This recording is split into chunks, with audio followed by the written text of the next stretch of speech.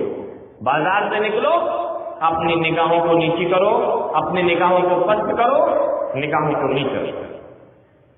وَقُلْ لِلْمُؤْمِنَاتِ يَغْضُضْنَ مِنْ أَبْصَارِهِنَّ وَيَحْفَظْنَ فُرُوجَهُنَّ، اور اپنی شرمگاہوں کی بھی حفاظت کرو. یہ مردوں کے لیے بھی حکم ہے، عورتوں کے لیے بھی حکم ہے. یہ الگ بات ہے کہ یہاں پر جو آیت میں پڑھ رہا ہوں اس میں عورتوں کا ذکر ہے.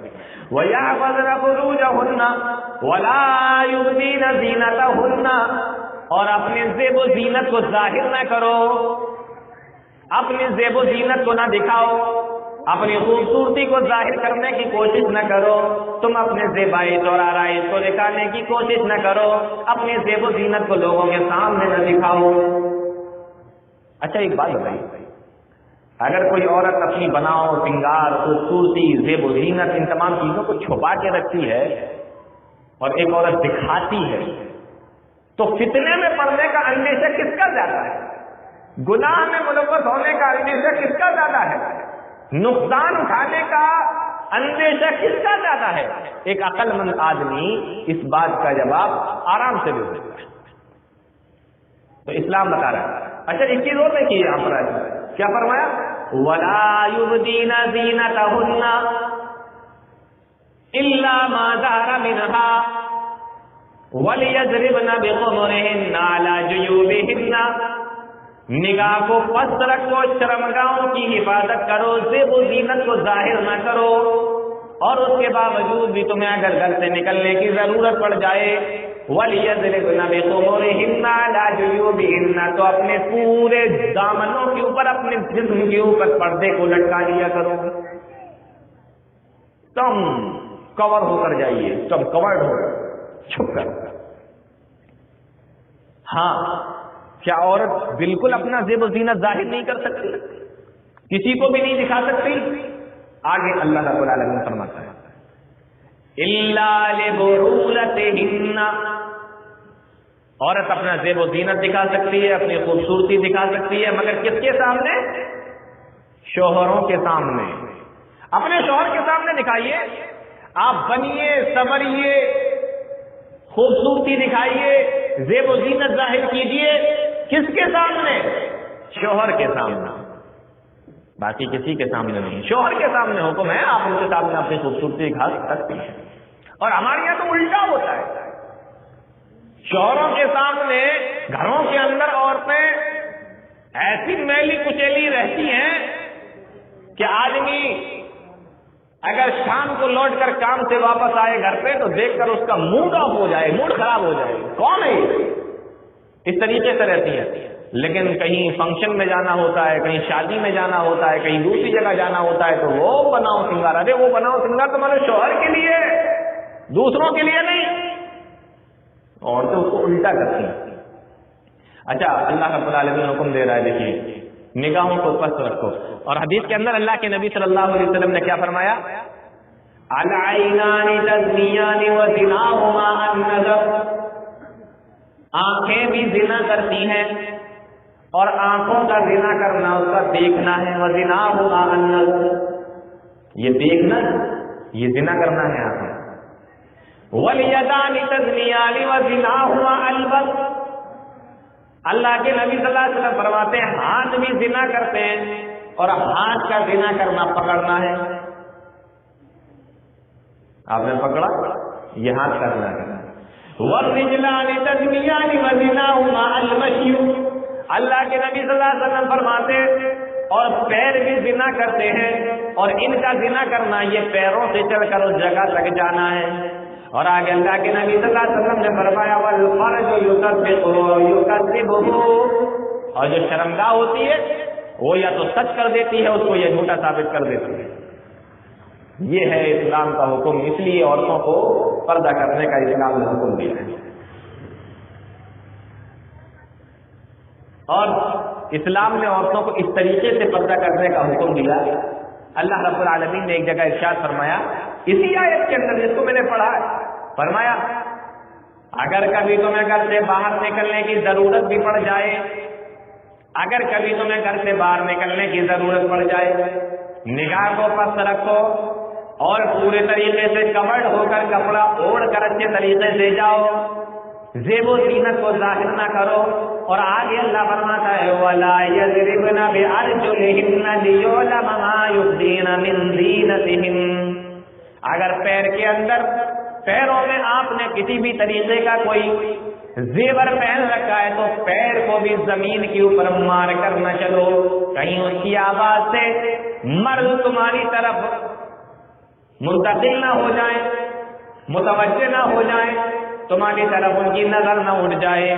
اگر کوئی بھی عورت اس طریقے سے اپنا بناؤ سنگار اس لیے دکھاتی ہے کہ مرد اس کی طرف دیکھے، لوگوں کی نگاہ اس کی طرف اٹھ جائے، لوگوں میں چرچا ہو جائے فلاں کی بیوی تو بڑی خوبصورت ہے، فلاں کی عورت تو بڑی خوبصورت ہے، فلاں کی بیٹی تو بڑی اچھی لگتی ہے، اللہ کے نبی صلی اللہ علیہ وسلم نے ارشاد فرمایا اذا خرجت استشرفها الشیطان، ایسی عورت جب گھر سے باہر نکلتی ہے تو شیطان بھی اس کے ساتھ ساتھ میں جاتا ہے، پیچھے پیچھے جاتا ہے۔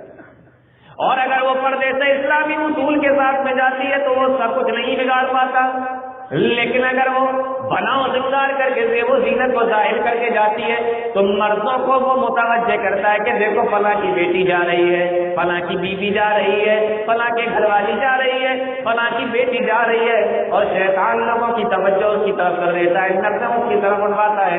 اب یہ میری ماں بہنوں کو فیصلہ کرنا ہے کہ اس کو کون سی عورت بننا ہے، کس طریقے سے نکلنا ہے۔ اسلام نے پردے کے جتنے بھی اصول بنائے سارے کے سارے عورتوں کے حق میں ہیں، اور اس کی بہت ساری مثالیں ہیں۔ اللہ رب العالمین نے حکم دیا عورتیں اپنے گھر کے اندر بیٹھے، بلا وجہ بلا ضرورت انہیں نکلنے کی ضرورت ہے گھر کے اندر۔ اور حکم کیا ہو رہا ہے؟ وَقَرْنَ فِي بُيُوتِكُنَّ وَلَا تَبَرَّجْنَ تَبَرُّجَ الْجَاهِلِيَّةِ الْأُولَىٰ، او عورتوں اپنے گھر کو لازم پکڑ لو، اپنے گھر کے اندر رہو، اپنے گھروں کو لازم پکڑ لو۔ اور جس طریقے سے زمانہ جاہلیت میں بغیر پردے کے اپنے گھروں سے عورتیں باہر نکلا کرتی تھیں، اب اسلام آ چکا ہے وَلَا تَبَرَّجْنَ تَبَرُّجَ الْجَاهِلِيَّةِ الْأُولَىٰ، اب اس طریقے سے تمہیں زیب و زینت کو ظاہر کر کے گھر سے باہر نکلنے کی اجازت نہیں۔ یہ ہے اسلام کا۔ اور اسی لیے ایک حدیث کے اندر اللہ کے نبی جناب محمد رسول اللہ صلی اللہ علیہ وسلم نے فرمایا عورت اللہ رب العالمین کی رحمت کے سب سے زیادہ قریب اس وقت ہوتی ہے وہی فی قعر بیتہا، جب وہ اپنے گھر کے اندر ہوتی ہے تو عورت سب سے زیادہ اللہ رب العالمین کی رحمت کے قریب ہوتی ہے۔ کبھی کبھی ایسا ہوتا ہے کہ ہم لوگوں کو کچھ کام یاد آ جاتے ہیں کہ چلو فلاں کے گھر میں بھی کچھ کام ہے، فلاں کے گھر کچھ کام ہے، اب لوگ جاتے ہیں، معلوم کرتے ہیں، پتہ کرتے ہیں۔ کچھ لوگ تو دروازہ کھٹکھٹایا باہر ہی سے معلوم کر لیا، کچھ لوگ ڈائریکٹ اندر گھس جاتے ہیں، سیدھے اندر گھس جاتے ہیں، کوئی پردے کا خیال نہیں رکھتے، جبکہ حکم کیا ہے اذا سألتموهن متاعا فاسألوهن من وراء حجاب، اگر کسی چیز کا سوال بھی کرنا ہو، اگر کسی چیز کے بارے میں جانکاری بھی کرنا ہو تو پردے کی آڑ میں معلوم کیا کرو، پردے کی اوٹ میں معلوم کیا کرو، ڈائریکٹ گھس نہ جاؤ، پہنچ نہ جاؤ اس کے پاس، معلوم کرو تو پردہ بیچ میں۔ یہ ہے اسلام کا حکم پردے کا۔ اور آپ کو ایک بات اور بتاؤں نا، آج کل موبائل فون کا زمانہ ہے، موبائل کا دور ہے، کبھی کبھی مرد اپنا موبائل گھر میں بھول جاتا ہے اور فون پہ فون آ رہے ہیں، گھنٹی پہ گھنٹی بج رہی ہے، برابر فون کر رہے ہیں لوگ۔ اب وہ عورت نے اٹھا لیا، اس کی بیوی نے اٹھا لیا، اس کے گھر کی کسی عورت نے اٹھا لیا، اب فون پہ کیسے بات کرنا ہے، کس طریقے سے بات کرنا ہے، اس کا بھی حکم اسلام کے اندر ہے، یہ بھی بتا دیا۔ فون اسلام سے تقریباً 1400 سال بعد کی پیداوار، لیکن اس کا حکم بھی دیکھیے قرآن کے اندر موجود ہے. فرمایا فلا تخضعن بالقول فيطمع الذي في قلبه مرض وقلن قولا معروفا. فلا تخضعن بالقول، فون کے اوپر نرم آواز میں، میٹھی آواز میں، پیاری آواز میں، نرم آواز میں گفتگو نہ کرو. پردے کے پیچھے سے سوال کیا جائے گا، ڈائریکٹ ان کے پاس میں نہیں، گھر کے باہر سے معلوم کیا جائے گا. اب اگر کوئی گھر کے باہر سے معلوم کر رہا ہے یا فون پہ معلوم کر رہا ہے اور مرد یا شوہر گھر کے اندر موجود نہیں ہے، تو اب عورتوں کے لیے کیا حکم ہے اسلام نے؟ اس کا بھی مسئلہ حل کر دیا. فلا تخضعن بالقول فيطمع الذي في قلبه مرض. نرم آواز میں، نرم لہجے میں، میٹھی آواز میں، پیاری آواز میں ان سے گفتگو نہ کرو. اگر تم ایسا کرو گے تو ہو سکتا ہے کہ کوئی دل کا مریض ہو، تمہاری نرم گفتگو کو دیکھ کر تمہارے لیے عجیب خیالات، الگ ہی خیالات تمہارے لیے تم اپنے دل کے اندر پیدا کرو. ہوتے ہیں نا، دل کے مریض بھی ہوتے ہیں. میٹھی سی، سہانی سی، پیاری سی آواز سنی، دل کے اندر پتہ نہیں کون کون سے خیالات آنے لگے. ایسی بات نہیں کرنا ہے. فلا تخضعن بالقول فيطمع الذي في قلبه مرض. تو کیا زور سے بولنا ہے، چیخ کے بولنا ہے؟ نہیں، چیخ کے بھی نہیں بولنا ہے، بہت زور سے بھی نہیں چلانا. وَقُلْنَ قَوْلًا مَّعْرُوفًا.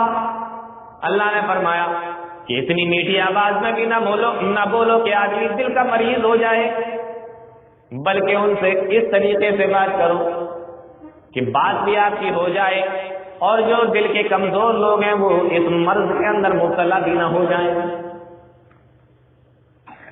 بات صحیح ہو، لہجہ نہ بہت زیادہ سخت ہو اور نہ لہجہ بہت زیادہ نرم بھی نہیں ہونا چاہیے. یہ اسلام اصول بتا رہا ہے. گھر کے اندر موبائل مرد کا چھوٹ گیا، یا کبھی کبھی ایسا ہوتا ہے کہ ہمیں آپ کو دوسرے لوگوں کو گھر کے حالات خبر رکھنے کے لیے گھر پہ موبائل رکھنا پڑتا ہے. یہاں تک تو بات سمجھ میں آتی ہے کہ آپ باہر رہتے ہیں، آپ کو گھر والوں سے بات کرنا ہے، موبائل دے دیا، گھر پہ رکھ دیا. لیکن یہ بات میری آج تک سمجھ میں نہیں آتی کہ بیٹیوں کو موبائل دینے کا کیا مطلب ہے. کتنے گھروں میں لڑکیاں موبائل رکھتی ہیں، گھر کا موبائل ہے، گھر کی کسی جگہ پہ رکھا جائے، لڑکیاں اس کو اپنے پاس میں رکھی ہوئی ہیں، بیٹیاں اس کو اپنے پاس میں رکھی ہوئی ہیں. اس چیز کے اوپر دھیان کون دے گا؟ اس چیز کے اوپر دھیان کون دیتا ہے؟ باپ نے بیٹی کو موبائل دلوایا اور وہ بیٹی باپ کے دلوائے ہوئے موبائل سے لڑکوں سے بات کر رہی ہے، اپنے بوائے فرینڈ سے بات کر رہی ہے، کالج کے دوستوں سے بات کر رہی ہے. دوستو، اسلامی ماحول یہ نہیں ہے، اسلامی معاشرہ یہ نہیں ہے. میں بہت سخت لہجے میں آپ سے یہ بات نہیں کرنا چاہ رہا ہوں کیونکہ الفاظ تو میرے پاس اس سے بھی زیادہ سخت ہے، لیکن ہمارے لیے سوچنے کی اور غور و فکر کرنے کی ضرورت ہے. اللہ کے نبی صلی اللہ علیہ وسلم کے زمانے میں چند باتیں آپ کو بتا رہا ہوں، وقت بہت زیادہ ہو رہا ہے. نبی کریم صلی اللہ علیہ وسلم کے زمانے میں نبی کی جو صحابیات تھی کتنا پردے کا خیال رکھا کرتی تھی. ایک مرتبہ اللہ کے نبی جناب محمد رسول اللہ صلی اللہ علیہ وسلم نے فرمایا، بخاری کی روایت ہے، اللہ کے نبی صلی اللہ علیہ وسلم نے فرمایا لم ينظر اللہ یوم القیامت، اللہ رب العالمین کل قیامت کے دن ایسے آدمی کی طرف نظر رحمت سے نہیں دیکھے گا من جر ثوبہ قیادا، جو اپنے دامن کو، اپنے پاجامے کو، اپنی شلوار کو ٹخنوں سے نیچے لٹکائے گا. اللہ رب العالمین اس کو نظر رحمت سے نہیں دیکھے گا.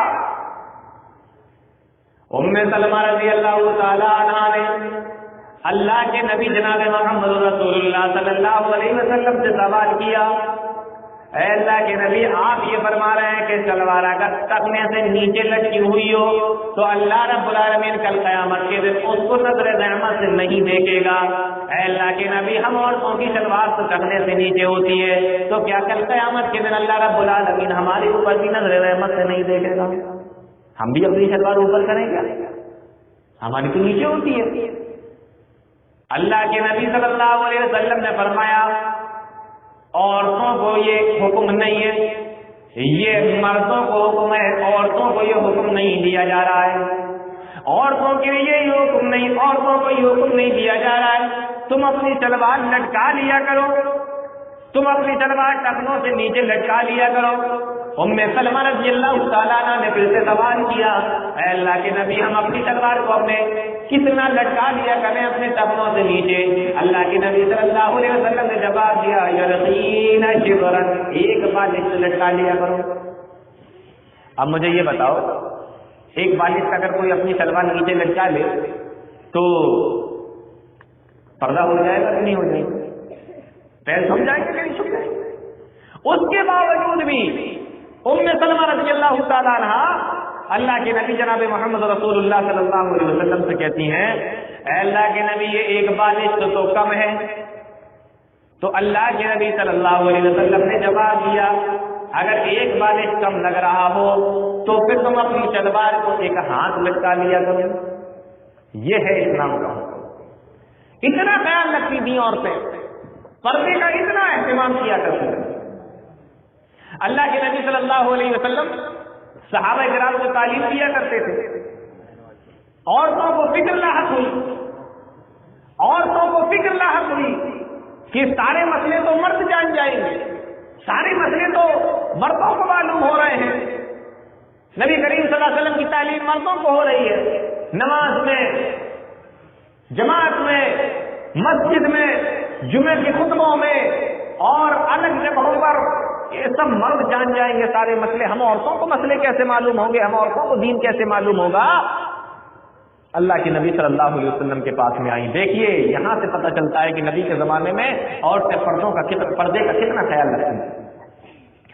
اللہ کے نبی صلی اللہ علیہ وسلم کے پاس میں آئیں اور آ کر سوال کیا اے اللہ کے نبی صلی اللہ علیہ وسلم ہم آپ کے پاس میں اس لیے آئے اجعل لنا یوما من نفسک، ہم آپ کے پاس میں اس لیے آئے کہ آپ مردوں کو تو تعلیم دیتے ہی ہیں، ہمارے لیے بھی کوئی ایک دن نکال لیجیے جس میں ہمیں بھی تعلیم دے دیا کریں۔ یہاں پہ نقطہ یہ ہے کہ انہوں نے یہ نہیں کہا کہ مردوں کے ساتھ ہمیں بھی تعلیم دے دیا کریں، کہا کہ ہمارے لیے دن نکالیے، ہمیں الگ سے تعلیم دیا کریے، مردوں کے ساتھ میں نہیں ہم تعلیم حاصل کریں گے، مردوں کے ساتھ نہیں بیٹھیں گے۔ اس سے معلوم ہوتا ہے کہ نبی کریم صلی اللہ علیہ وسلم کے زمانے میں عورتیں الگ بیٹھا کرتی تھیں، الگ کسی جگہ پہ جمع ہوتی تھیں اور اللہ کے نبی صلی اللہ علیہ وسلم وہاں جا کر ان کو سمجھایا کرتے تھے۔ آج ہماری یہاں بچیاں بڑی بڑی ہو جاتی ہیں، لڑکے بڑے بڑے ہیں، جوان ہو گئے ہیں، ایک ہی کلاس میں بیٹھے ہوئے ہیں،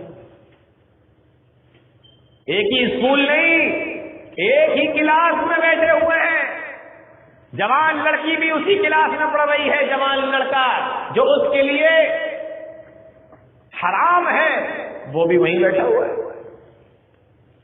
حرام نہیں ہے اس کے لیے وہ بھی وہیں پر بیٹھا ہوا ہے، دونوں ایک ہی جگہ پر بیٹھے ہوئے، مخلوط تعلیم ہو رہی ہے، ایک ہی کلاس میں بیٹھ کے پڑھ رہے ہیں۔ صحابیات پردے کا اتنا خیال رکھتی تھی، انہوں نے کہا میرے لیے الگ سے دن نکالیے، الگ کسی جگہ پر مجھے تعلیم دیا کریں، میں وہاں پر، ہم سارے کی ساری عورتیں جمع ہو جائیں گی، وہاں پر آ کر آپ تعلیم دیں، مردوں کے ساتھ ہم نہیں بیٹھیں گے۔ میرے بھائیوں آج ہماری بچیاں جوان ہو جاتی ہیں، بڑی ہو جاتی ہیں، آج ہم ان کو پڑھنے کے لیے بھیج رہے ہیں، ایسے اسکولوں کے اندر، ایسے کالجوں کے اندر، ایسی یونیورسٹیوں کے اندر جہاں پر لڑکے لڑکیاں سب ایک ساتھ بیٹھ رہے ہیں، وہیں پہ پڑھائی بھی کر رہے ہیں اور پڑھائی کے ساتھ ساتھ کیا کیا کر رہے ہیں یہ مجھے بتانے کی ضرورت ہے۔ بہت ساری چیزیں ہیں بتانے کے لیے، بہت ساری باتیں ہیں بتانے کے لیے، لیکن میں آپ کو کہاں تک بتاؤں؟ ان تمام چیزوں کو ہمیں دھیان میں رکھنا پڑے گا، غور کرنا پڑے گا۔ آج یہ ہماری بچیاں کہاں جا رہی ہیں، آج ہماری لڑکیاں کہاں جا رہی ہیں، یہ تمام چیزیں میرے بھائیوں یہ ذمہ داری ہے، آپ کی بھی ذمہ داری ہے، ہماری بھی ذمہ داری ہے۔ عورتوں کو نئے لباس نئے کپڑے پہننے کا بڑا شوق ہے. نیا لباس انہیں بڑا پسند آتا ہے. اس پر ایک حدیث سن لیجیے, بہت پیاری حدیث, مسلم شریف کی روایت ہے. اللہ کے نبی صلی اللہ علیہ وسلم نے فرمایا صنفان من اہل النار, دو قسم کے جہنمی. اللہ اکبر. نبی صلی اللہ علیہ وسلم کی کوئی بات غلط ہو سکتی ہے؟ نبی کی کوئی بات جھوٹ ہو سکتی ہے؟ نبی فرما رہے ہیں صنفان من اہل النار, دو قسم کے جہنمی ہیں. لم ارہما قوم, لیکن ابھی میں نے ان کو نہیں دیکھا. ان میں سے ایک قسم کے جہنمی تو وہ ہوں گے جن کے ہاتھ میں بیل کی پونچھوں کی طرح, دموں کی طرح ان کے ہاتھ میں لاٹھی ہوگی, کوڑے ہوں گے, یعنی سپاہی ہوں گے, اور وہ بادشاہ کے فوجی ہوں گے, اور دوسروں کے اوپر وہ ظلم کرتے ہوں گے, ان کو مارتے ہوں گے. پہلی چیز کی. اور اللہ کے نبی صلی اللہ علیہ وسلم نے فرمایا دوسری قسم کی وہ عورتیں ہوں گی جن کی چند نشانیاں اللہ کے نبی صلی اللہ علیہ وسلم نے حدیث کے ٹکڑے کے اندر بیان فرما دی. عورتوں سن لو, نبی کی بات ہے, جھوٹی نہیں ہو سکتی. فرمایا وہ جہنمی گروہ ہے, جہنمی ہے. کون؟ نساء کاسیات عاریات مائلات ممیلات, ایسی عورتیں بھی جہنم کے اندر جائیں گی.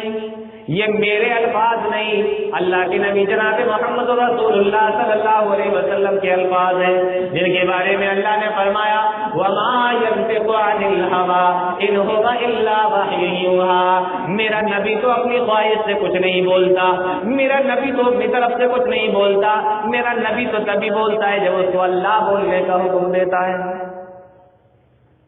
اللہ کے نبی صلی اللہ علیہ وسلم فرما رہے ہیں نساء کاسیات عاریات مائلات ممیلات, وہ عورتیں بھی جہنم کے اندر جائیں گی. کون؟ جو کپڑا پہننے کے باوجود بھی ننگی ہوگی. کپڑا پہننے کے باوجود بھی ننگی. کپڑا پہننے کے بعد کون ننگا ہوتا ہے؟ فرمایا کپڑا پہننے کے باوجود بھی ننگی ہوگی, یعنی کپڑا اتنا ٹائٹ اور اتنا تنگ پہنے ہوں گی کہ کپڑا پہننے کے باوجود بھی ان کے جسم کی نشو و نما, قد و قال اور ان کے جسم کے اعضاء کی بناوٹ صاف نظر آ رہی ہوگی. آج کل عورتیں پہنتی ہیں نا اتنے ٹائٹ کپڑے پہنتے ہیں. درزیوں سے پوچھو, اگر آدھا انچ بھی کپڑا ان کا ڈھیلا ہو جائے فوراً دوبارہ سے ٹیلر کے پاس میں پہنچ جاتا ہے, ڈھیلا کر دیا اسے صحیح سے لیے, اسے ٹائٹ کیجیے. نساء کاسیات عاریات, فرمایا وہ کپڑا پہننے کے باوجود بھی ننگی ہوں گی, یعنی ان کے جسم کے اعضاء بالکل دکھائی دے رہے ہوں گے, اتنا ٹائٹ کپڑا پہنے ہوئے ہوں گی. یہ حدیث کا یہ مطلب ہے اللہ کے نبی صلی اللہ علیہ وسلم نے فرمایا وہ اتنا باریک کپڑا پہنے ہوں گی کہ کپڑا پہننے کے باوجود بھی ان کا جسم دکھائی دے رہا ہوگا. اب آپ مجھے یہ بتائیے کہ ان دونوں طریقے کے کپڑے آج کل کی عورتیں پہنتی ہیں یا نہیں, پہن رہی ہیں یا نہیں؟ مہین باریک کپڑا, اندر استر بھی نہیں ہے, اوپر پردہ بھی نہیں, کچھ نہیں, اتنے مہین اتنے باریک کپڑے. اور کون لا کے دے رہا ہے؟ مسلمان باپ, مسلمان شوہر لا کے دے رہا ہے اپنی بیویوں کو, اپنی عورتوں کو. فرمایا وہ ایسی عورتیں مائلات ممیلات, جو مردوں کی طرف خود بھی مائل ہوں گی اور مردوں کو اپنی طرف مائل کرنے والی بھی ہوں گی. ایسی عورتوں کے بارے میں اللہ کے نبی صلی اللہ علیہ وسلم نے فرمایا لا يدخلن الجنۃ, ایسی عورتیں جنت کے اندر داخل نہیں ہوں گی. اور آگے اللہ کے نبی صلی اللہ علیہ وسلم نے حدیث کے اندر ارشاد فرماتے ہیں جنت میں داخل ہونا تو بہت بڑی بات ہے, ایسی عورت تو جنت کی خوشبو بھی نہیں پائے گی. وَإِنَّ رِيحَهَا لَيُوجَدُ مِنْ مَسِيرَةِ كَذَا وَكَذَا, حالانکہ جنت کی خوشبو تو 500 سال پہلے سے ہی آ جاتی ہے. جنت 500 سال دوری پر ہو اس کی خوشبو آپ کو لگ جائے گی. آپ نے فرمایا ایسی عورت میں جنت کی خوشبو بھی نہیں پائے گی. مسلمانوں یہ غور کرنے کی ضرورت ہے. آج ہماری مائیں, ہماری بہنیں, ہماری عورتیں کہاں جا رہی ہیں؟ کون سے کپڑے پہن رہی ہیں, کیسے کپڑے پہن رہی ہیں. اور ہاں, آپ خوش فہمی میں مبتلا نہ رہیے.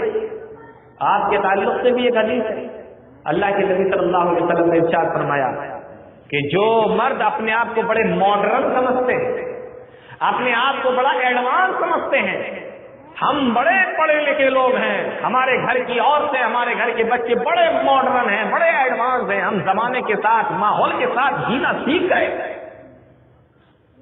اللہ کی قسم, یہ ماحول کے ساتھ تم جینا نہیں سیکھے, تم نے یہودیوں کا, عیسائیوں کا طریقہ اپنا لیا. انہوں نے اپنی عورتوں کو ننگا کر دیا, اور یہودیوں کی عورتیں, عیسائیوں کی عورتیں آپ کو سڑکوں پہ, کلبوں میں, باروں میں اور کہاں کہاں آپ کو ننگی مل جائیں گی. اب وہ یہ چاہتے ہیں کہ مسلمانوں کی بھی عورتیں اسی طریقے سے ننگے پن کے اندر شکار ہو جائیں, ننگے پن کا شکار ہو جائیں. یہ بات ہمیں سمجھنا پڑے گی. اور اگر آپ اسی خوش فہمی میں جی رہے ہیں کہ ہم ماڈرن ہیں, ہم پڑھے لکھے ہیں, یہ اسلام کی تعلیمات بہت پرانی ہے, آج کل اس سے اوپر اٹھ کے سوچنے کی ضرورت ہے. لا يدخل الجنہ, اللہ کے نبی صلی اللہ علیہ وسلم ارشاد فرماتے ہیں ثلاثۃ لا يدخلون الجنہ, 3 قسم کے آدمی جنت کے اندر داخل نہیں ہوں گے. 3 قسم کے لوگ جنت میں داخل نہیں ہوں گے. العاق لوالدیہ, ماں باپ کا نافرمان جنت کے اندر داخل نہیں ہوگا.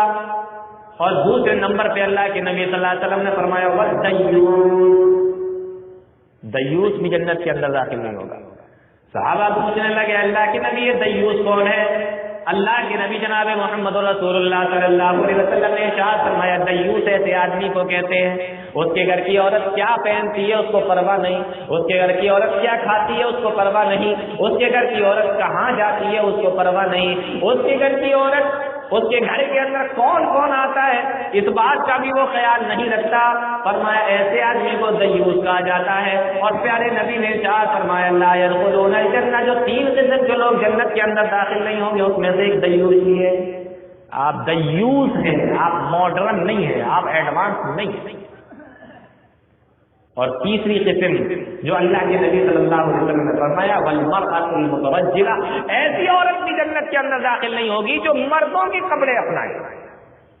آج ہوتا ہے نا, مرد بھی جینس پہننا ہے, عورت بھی جینس پہن رہی ہے, مرد بھی شرٹ پہننا ہے, عورت بھی شرٹ پہن رہی ہے, مرد ٹی شرٹ پہننا ہے, عورت بھی ٹی شرٹ پہن رہی ہے, مرد پینٹ پہننا ہے, عورت بھی پینٹ پہن رہی ہے. تو مردوں کے جو کپڑے اپنائے فرمایا ایسی عورت بھی جنت کے اندر داخل نہیں ہوگی. آج تو باقاعدہ فرمائش کی جاتی ہے کہ ہمارے لیے لوور لے کر آئیے, ہمارے لیے جینس لے کر آئیے, ہم یہ نہیں پہنیں گے, ہمیں وہی چاہیے. اور بیچارہ باپ, یہ ان کا شوہر, یہ ان کا باپ عورتوں کو لا کر دے رہا ہے. مسلمانوں یہ بے حسی کب تک اپنے اندر پیدا کرتے رہے. میں 1-2 باتیں آپ کو بتا کر بات کو ختم کرتا ہوں. حضرت عائشہ صدیقہ رضی اللہ تعالی عنہ, اللہ اکبر, نبی کریم صلی اللہ علیہ وسلم کی بیوی حضرت عائشہ صدیقہ رضی اللہ تعالی عنہ. ایک عورت آئی, نوجوان لڑکی ہے, حضرت عائشہ صدیقہ رضی اللہ تعالی عنہ کے پاس میں آئی. حضرت عائشہ صدیقہ کے پاس میں آ کر سلام کیا. آپ نے سلام کا جواب دیا. اس عورت کی طرف نظر پڑی, اس لڑکی کی طرف جب نظر گئی تو دیکھا اس کے گلے کے اندر جو دوپٹہ ہے وہ باریک, دوپٹہ باریک ہے. آپ نے اپنا ہاتھ بڑھایا, دوپٹہ پکڑ کر کھینچا اور دوپٹے کو پھاڑ کر پھینک دیا, اور موٹا سا کپڑا منگایا, موٹا کپڑا منگا کر, موٹا دوپٹہ منگا کر اس کو دے دیا, کہا کہ اس کو اوڑھو, اور فرمایا کہ بیٹی سورہ نور کو پڑھا کرو, سورہ نور پڑھا کرو. سورہ نور کے اندر بے حیا اور بے حیائی کے ساتھ میں رہنے والے لوگوں کے ساتھ اللہ کیا سلوک کرے گا اور ان کی کیا سزا ہے, یہ سورہ نور کے اندر بیان کیا گیا. ہماری مائیں بہنیں کبھی پڑھتی ہیں سورہ نور؟ کبھی پڑھا؟ پڑھ کر دیکھ لیا. سورہ نور کو پڑھیے, اس کا ترجمہ پڑھیے, تب آپ کو معلوم ہوگا. اللہ کے نبی صلی اللہ علیہ وسلم کی ایک بیوی ہے جن کا نام حضرت سودا رضی اللہ تعالیٰ عنہ ہے. کسی نے ایک مرتبہ ان سے پوچھا, اے اماں سودا, اے ام المومنین سودا بنت زماں, آپ اپنے گھر سے باہر کیوں نہیں نکلتی, آپ گھر سے باہر کیوں نہیں آتی؟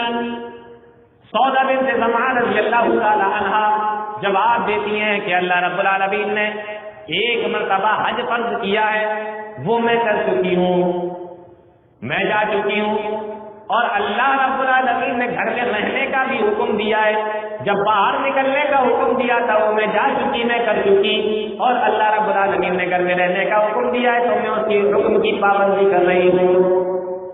مؤلفین نے لکھا ہے حضرت سودا بنت زمعہ رضی اللہ تعالیٰ عنہ کا اس کے بعد ان کے گھر سے جنازہ ہی نکلا۔ یہ تھی حضرت اس دور کی صحابیات حضرت سودا رضی اللہ تعالیٰ عنہ اور ام خلاد ایک صحابیہ تھی، ان کے تعلق سے آتا ہے کسی نے خبر دی کہ جنگ کے اندر تمہارا بیٹا مارا گیا، پورے پردے کے ساتھ نقاب لگا کر جنگ کے موقع پر گئی اپنے بیٹے کو تلاش کرنے کے لیے، جوان بیٹا ہے، اور ذرا اس ماں سے پوچھئے جس کا جوان بیٹا مار دیا جائے، نہ باپ کو اپنا ہوش ہوگا نہ ماں کو اپنا ہوش ہوگا، لیکن یہ بھی نبی کی صحابیاں ہیں، اللہ کی نیک بندی ہیں، انہوں نے بھی کلمہ پڑھا ہے، یہ بھی قرآن کی پڑھنے والی ہے، ان کو معلوم ہے کہ اللہ رب العالمین ہمیں کیا حکم دے رہا ہے، ہمیں کس طریقے سے رہنا ہے۔ ابو داؤد کی روایت ہے ام خلاد صحابیہ پردے کے ساتھ نقاب لگا کر میدان جنگ کے اندر آئیں اور اپنے بیٹے کو تلاش کرنے لگی۔ جب صحابہ کرام نے دیکھا کہ جوان بیٹا جنگ کے اندر مارا گیا اور یہ پورے پردے کے ساتھ میں نقاب وغیرہ لگا کر آئی ہے تو کسی نے کہہ دیا جی تسألین عن ابنک، تو اپنے بیٹے کے بارے میں سوال کرنے آئی ہے، وہی منقلبۃ، اور تو پورے پردے کے ساتھ میں آئی ہے۔ تو سنو میرے دوستو کیا جواب دیا ام خلاد صحابیہ نے؟ جواب دیتی ہے ان ارزا ابنی لن ارز حیائی، ام خلاد صحابیہ نے جواب دیا کہ میرا بیٹا مرا ہے، میری حیا نہیں مری ہے، میری شرم نہیں مری، میری حیا نہیں مری، میرا بیٹا مرا۔ یہ صحابیات تھیں۔ ایک چیز کی طرف اور میں ذرا ذکر کر دوں، آج کل گھروں کے اندر جو شوہر ہے، شوہر کوئی اس کے ساتھ اس پردے کا کوئی معاملہ نہیں، ہن لباس لکم وانتم لباس لہن، لیکن شوہروں کے جو بھائی ہوتے ہیں جن کو دیور کہا جاتا ہے، اور آج ان سے بھی پردہ نہیں کرتی، دیور سے بھی پردہ نہیں، بہنوئیوں سے بھی پردہ نہیں، اور کبھی کبھی تو سننے میں یہ آیا کہ بہنوئیوں سے اگر عورت پردہ کر لے تو بہنوئی برا مان جاتا ہے، مجھ سے پردہ کر رہی ہے، تیری بیوی مجھ سے پردہ کرتی، میں تیرے گھر کیوں جاؤں؟ بھائی تم سے کیوں نہیں کرے گی پردہ؟ تم کون ہو؟ بڑا اچھا لگتا ہے سلیج کے پاس میں بیٹھ، سالے کی بیوی کے پاس میں بیٹھنا بڑا اچھا لگتا ہے، لوگ سلیج کے پاس سے آ رہے ہیں، سلیج کے پاس سے آ رہے ہیں، کیوں نہیں پردہ کرے گی آپ؟ ہاں، اور کچھ لوگ سالیوں کے پاس بھی بیٹھنا بڑا پسند کرتے ہیں، جی معاملہ دونوں کی طرف سے، ان کو بھی بڑا مزہ آتا ہے۔ اگر سسرال کے اندر کوئی سالی نہیں تو داماد کے چکر بھی بڑے دنوں بعد لگتے ہیں، اور سسرال کے اندر اگر دو چار سالیاں ہیں، ایک دو سالیاں ہیں، تو داماد بھی بہانے ڈھونڈتے ہیں گھر میں آنے کے لیے، سالیوں کے پاس میں بیٹھے ہوئے ہیں۔ او بے غیرت باپ اور ماں دونوں، جس کے ساتھ میں تم نے اپنی بیٹی کی شادی کی ہے وہ دونوں میاں بیوی ہیں، لیکن یہ جو تمہاری اور بیٹیاں جو اس کی سالیاں ہیں، یہ ان کے ساتھ بیٹھنے کا اور ان کے ساتھ ہنسی مذاق کرنے کا اور ان کے ساتھ گھلنے ملنے کا اسلام نے حکم نہیں دیا۔ بے غیرتی کی حد ہوتی ہے، ماں بھی سامنے دیکھ رہی ہے، باپ بھی سامنے دیکھ رہا ہے، اور سالیاں اپنے بہنوئیوں کے ساتھ میں ٹھیلیا کرتے ہیں۔ ہمارے معاشرے میں اس کو کوئی بات نہیں، سالی اگر پردہ کرنے لگے تو بہنوئی منہ چڑا کرتے ہیں، کوئی بات ہی نہیں مانتی، یہ تو سنتی نہیں، کیوں سنے گی بات؟ جی اسلام کے کچھ اصول ہیں، اسلام کے کچھ قانون ہیں، آپ اسلام کے اوپر نہیں جا سکتے، آپ اسلام سے آگے نہیں بڑھ سکتے، چاہے وہ دیور ہو بہنوئی ہو، داماد ہو، سالیاں ہو، سلیجے ہو، اسلام نے جن کے لیے جو اصول بنائے، جو پردے کے اصول بنائے، جو قانون بنائے، ان کو اپنی حد کے اندر رہنا، ان کو اپنی لمٹ کے اندر رہنا. تلک حدود اللہ، یہ اللہ کی حدود. اگر بات مانو گے فقط ذالک الفوز العظیم تو بڑی کامیابی ہے، اور اگر نہیں مانو گے یدخلہ نارا خالدا فیہا تو جہنم کے اندر ڈال دیا جائے گا. پردے کے تعلق سے یہ چند باتیں تھیں. بہت ساری باتیں ہیں جو میں آپ کو ابھی نہیں بتا سکا، انشاءاللہ کبھی کسی اور موقع سے بتاؤں گا. اللہ تعالیٰ ہم تمام لوگوں کو نیک عمل کی توفیق عطا فرمائے. آمین. تقبل یا رب العالمین. وآخر دعوانا ان الحمد للہ رب العالمین. والسلام علیکم ورحمۃ اللہ وبرکاتہ.